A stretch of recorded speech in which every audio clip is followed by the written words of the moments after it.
પ્રભુ ઈસુની જય મિત્રો. પ્રભુ ઈસુ આજના આ વચનમાં એમના બીજા આગમન વિશે વાત કરે છે. પ્રભુ ઈસુ લોકોને ચેતવણી આપે છે કે તમે બધા સાવધાન રહેજો. એ દિવસ ક્યારે આવશે કોઈને ખબર નથી.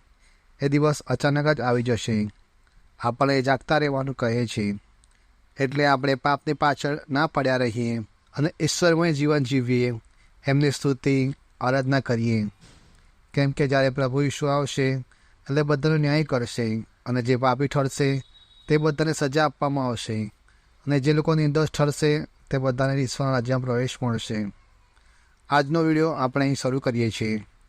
અમારી આ યુટ્યુબ ચેનલને સબસ્ક્રાઈબ કરવા માટે વિનંતી, અને વિડીયો સારા લાગે તો વિડીયો લાઇક અને શેર કરવા વિનંતી છે.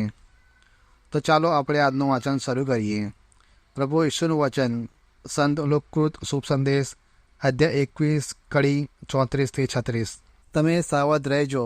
ભોગવિલાસ, નશાખોરી અને સાંસારિક ચિંતાઓથી તમારું ચિત્ત જળ ન થઈ જાય એ જોજો. નહીં તો એ દિવસ તમને અચાનક ફાંસલાની જેમ ઝડપી લેશે. કારણ કે એ દિવસ ધરતીના પળ ઉપર વસતા એક માણસ ઉપર આવી પડવાનો જ છે.